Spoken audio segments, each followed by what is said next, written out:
Now, since starting blogging in 2008, I remember when I first discovered this idea of what's called a getting started page. And I started doing some research out on the web, and I started to realize that actually hardly anybody had this kind of page, but it made perfect sense to actually create. Now, a getting started page is different than your about page. And what we're going to do here is walk you through the best practices of creating a getting started page. But how does that differ than an about page?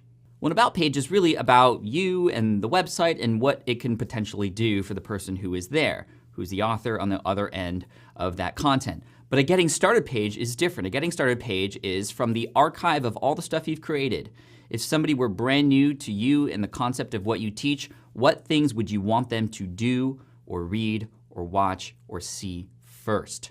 This way, you take the whole thing that is your blog and all the content you've created, and you distill it down to the first sets of actionable steps that they should take. So your getting started page is going to live on your navigation menu, likely right next to your about page or some other menu items that you might have.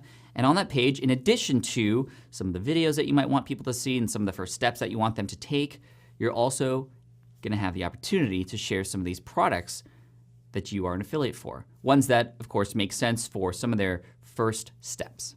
Now, you might be thinking to yourself, well, I don't have enough stuff to put on a getting started page. I just started blogging. I just started my website. And yeah, I get where you're coming from, but guess what? This is something you can create. And even if you have a few pieces of content, that's something that you can add to this page and then, of course, organically add to over time. But the sooner you help people get started, the sooner you're going to get results from the value that you're providing.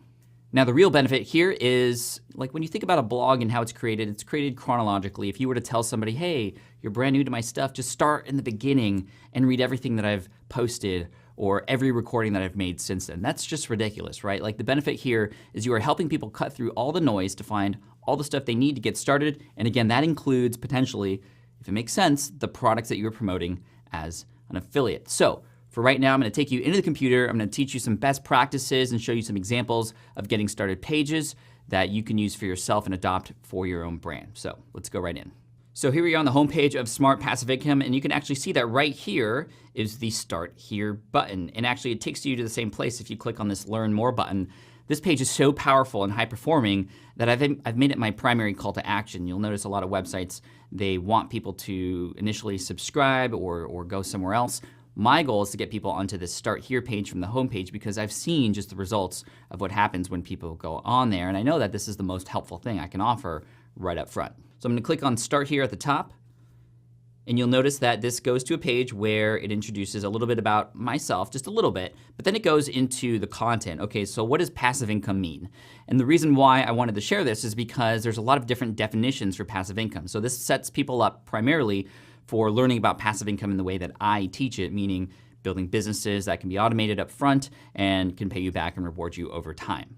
Then I get a little bit more refined in terms of these definitions, and I give some examples through podcast episodes that I recorded. I actually purposefully created some podcast episodes that were specifically for people who are just starting out, and I link to those 3 podcast episodes here. You're actually seeing a player that we built called the Smart Podcast Player here. It doesn't matter what players you have. Put your podcast episodes here if you have them, or maybe if you have videos, you can place those here too. Again, just to give people an introduction to what you do to them, and of course, how you can help them and show them the kind of value you can provide if they go deeper. Another thing I like to offer when I share with others kind of what to do or what I can teach them, I also love to create the boundaries of, okay, well, this is what we're not going to talk about. It really sets the tone for the kind of stuff that I can share, and I would recommend you do the same thing. This is also helpful on places like your About page too, or sales pages for your courses and other products that you might offer. So for example, here I say, well, this is what passive income is not. It's not easy, it doesn't happen overnight, and it's not impossible too. So again, this motivates people, but also sets the right tone that, hey, this isn't like those other websites where you're going to get information that just says that you can get rich overnight, because that's not exactly what happens.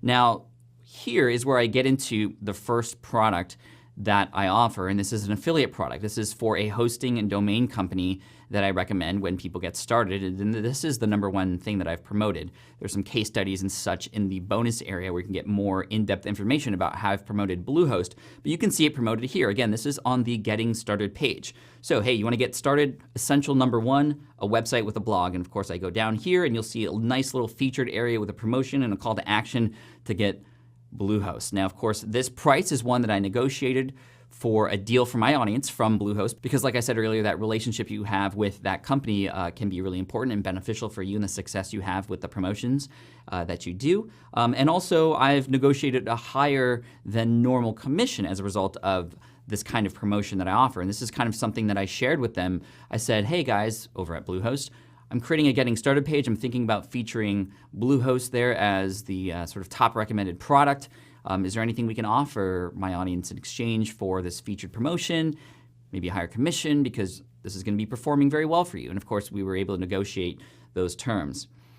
Down here, there's another product that I offer. This is one of my own that I want people to get started with. And then down here, and I would recommend this for you and your page too, when possible, at the bottom of this, now is when you can collect that email address. Like I said earlier, a lot of people like to collect that email address up front. I prefer the give value first and have people want to subscribe to you after. So here's a place down here where you can click to get started and join my email list, as you can see at the bottom of the Start Here page. You've just given them a lot of value. You've given them some important things to think about to start, and some, I would also recommend having potentially a list of your most popular articles. That's something that's very common to see on these kinds of pages too, or at least the first 2 or 3 that people should get involved with. For me, it's primarily my podcast that I want people to see, which is why that is what you saw here. But then, of course, no matter what kind of content you share to help people get started, always ask for an email address, and at the end of this page is a primary place to do that because you've just given them so much value. So don't forget to do that. Okay, so your call to action for this video is, of course, to create one of these Start Here pages. And of course, it doesn't have to be perfect. Just choose stuff to go on there and then go and move forward onto the next lessons. But of course, keep watching these videos if you're watching all of them through first before you take action. We have one more lesson for you, something I want to teach you that's very handy related to the affiliate promotions that you do, something that you can set up once and have continue to work for you over time. So one more lesson, then for those of you who've been waiting to take action, then I'll give you a call to action to actually put this stuff into place. So a couple more quick lessons. I'll see you there in the next video.